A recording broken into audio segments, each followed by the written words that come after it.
Doctor Babasaheb आंबेडकरांचं प्रवासाचं साहित्य आहे. आणि शेवटी इथे दिसतो तो बेड ज्यावर बाबासाहेबांनी आपला शेवटचा श्वास घेतला. या भागात बाबासाहेबांचे त्यांच्या कुटुंबासोबतचे फोटोही आहेत. ओके सो नमस्कार मंडळी, वेलकम टू माय ब्लॉग. कसे आहेत तुम्ही सगळे? सो मंडळी, जसं आता तुम्ही माझे ब्लॉग बघतायत, काल आपण पुण्यामध्ये पधारलोय आणि काल आपण गाडीची तशी सर्व्हिसिंग केली. आता गाडी नीट झाली म्हणल्यावरती म्हणलं यार आज आपण डेस्टिनेशन ब्लॉग करू, म्हणजे आज कुठंतरी जाऊन येऊत आपण. सो बघता बघता माझ्या डोक्यात आलं बाबा डॉक्टर बाबासाहेब आंबेडकरचं म्युझियम पण आहे, जे की सिम्बॉसिस कॉलेजला आहे, सेनापती बापट रोडला. सो म्हणलं आजचा ब्लॉग आपण तोच करूयात, जरा मस्त जरा शांतीत बसूयात. कारण मी पण तिथं लायब्ररीला होतो जेव्हा मी दुसरीकडे राहत होतो. जेव्हा माझं कॉलेज म्हणजे जसं माझी बॅचलर लाईफ चालू होती तशी पण बॅचलर लाईफ चालूच आहे म्हणा, माझी संपत्ती आली आता जरा. पण जेव्हा खरंच करंटली बॅचलर लाईफ चालू होती त्या टाईमला मी तिकडंच नियर बाय राहत होतो, त्याच्यामुळे माझं लायब्ररीला येणं जाणं होतं. पण म्युझियम मला कधी जमलंच नाही जायला, त्याच्यामुळे मला यार ब्लॉगिंग पण चालू केली, तर मग आता जाऊन पण येऊत. सो मंडळी, आता काय ते मी गेल्यावरती तिथंच बोलतो, ब्लॉग चालू करूयात. आपल्याला न उशीर करता आता लवकर जायचंय आणि काय नाही, स्टेट येऊन चालू करूयात आजचा ब्लॉग.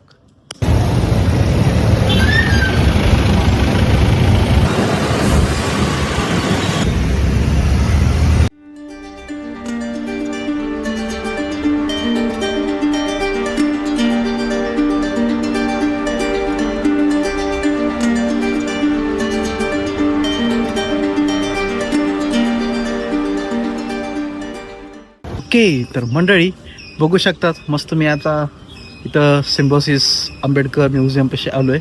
आणि इथं मागं लायब्ररी आहे, म्हणजे पब्लिकली लायब्ररी आहे. इथं बाहेर तुम्ही बसू शकतात, इथं बाहेर बसायला जागा आहे, तुम्ही बाहेर बसून स्टडी करू शकतात. पण आता आपण समोर म्युझियमला जाऊयात. आता आपण तिकीट काढले, तिकीट 50 रुपीज पर पर्सन आहे. आणि जर तुम्हाला मदत फोटोग्राफी व्हिडिओग्राफी जर काही करायची असेल तर त्यासाठी 50 रुपीज एक्स्ट्रा आहेत. मस्त म्युझियममध्ये डे स्पेंड करूच.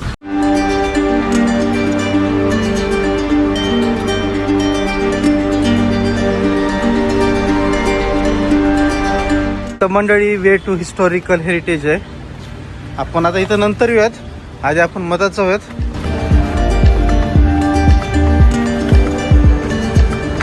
तर मंडळी, सध्या मी उभा आहे या संग्रहालयाच्या पहिल्या भागात. हा भाग बाबासाहेबांच्या संपूर्ण जीवन प्रवासाची ओळख करून देतो.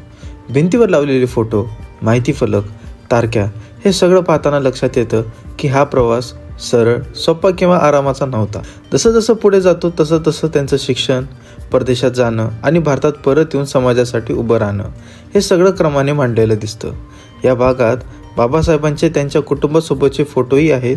हे फोटो फार महत्त्वाचे आहेत, कारण इथे आपल्याला बाबासाहेब नेता म्हणून नाही तर माणूस म्हणून दिसतात. सर्वात आधी मंडळी, मला हा वायलन दिसतोय आणि त्यानंतर तुम्हाला दिसेल ही रेस्चेअर. सततच्या कामामुळे थकलेलं शरीर काही वेळ विसावण्यासाठी बाबासाहेब इथे टेकत असत. ही रेस्चेअर पाहताना त्यांच्या आयुष्यातील प्रचंड ताण आणि त्यामध्ये स्वतःचं तब्येतीकडे दिलेलं लक्ष जाणवतं. पुढे इथं त्यांचे कपडे ठेवलेले दिसतात. दिखावा नाही, पण स्वाभिमान आणि शिस्त स्पष्ट दिसते. आणि शेवटी इथे दिसतो तो बेड ज्यावर बाबासाहेबांनी आपला शेवटचा श्वास घेतला. या बेड समोर उभं राहिल्यावर इतिहास फार जवळ येतो. इथे आवाज आपोआप कमी होतो. इतकं मोठं आयुष्य आणि शेवट मात्र अत्यंत शांत.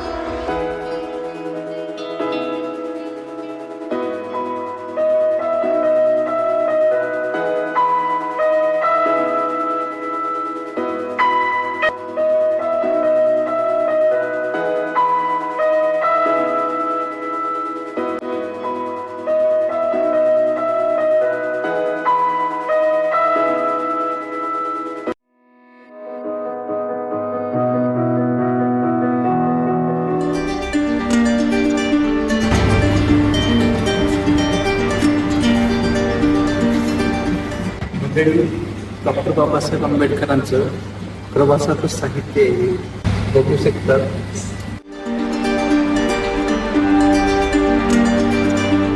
मंडळी आपण आता एक्झिट केलोय. खूप मस्त होतं, खूप छान होतं.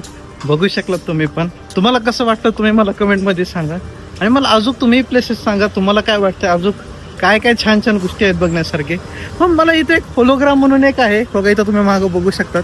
इथं होलोग्राम पण आहे, पण सध्या ते बंद आहे. मला होलोग्राम बघायचं होतं.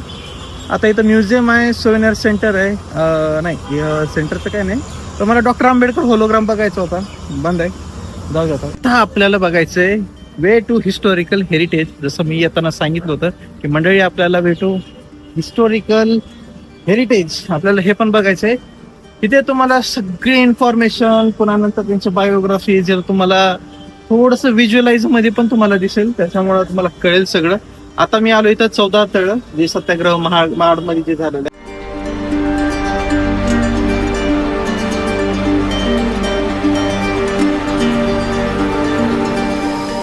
चला, आता इथं आहे submission of draft Indian constitution, मसुदा सादर.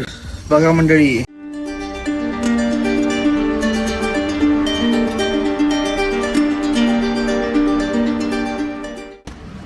आणि आता आपण बघूयात पुणे करार, पुणे पॅक्ट, जे की 24 सप्टेंबरला झाला होता.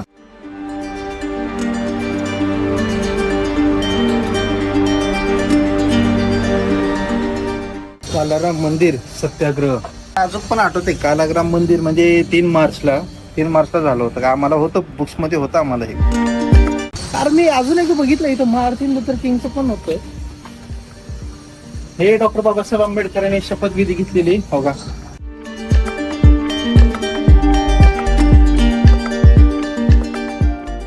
आणि आता हे एम्ब्रेस बुद्धिझम ऍट नागपूर, इथं धर्मांतर केलं होतं.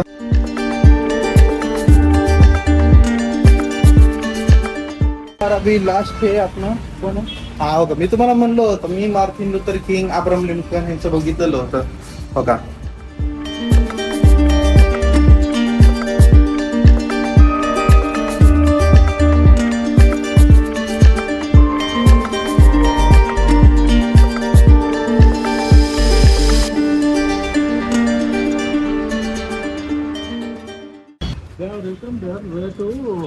At that side you will see hologram, but the hologram is suddenly closed now.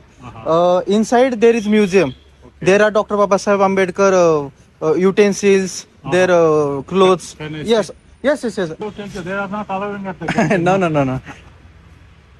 There is an guard. Just submit a ticket and you can go.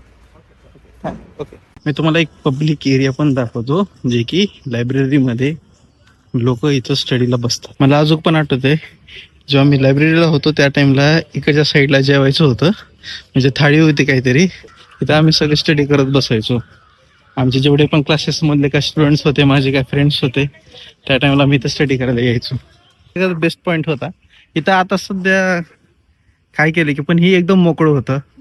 इकडच्या साईडला खूप स्टुडंट्स असे बसायचे स्टडीला, इथं तर जागा पकडायचे. आता सध्या हिने सगळं बंद केलं असं वाटायला. आता मला वाटतं फक्त लॉन हे समोरचं आणि हे बेंचेस एरिया. तर मंडळी आजचा ब्लॉग आपण एंड करून टाकूयात.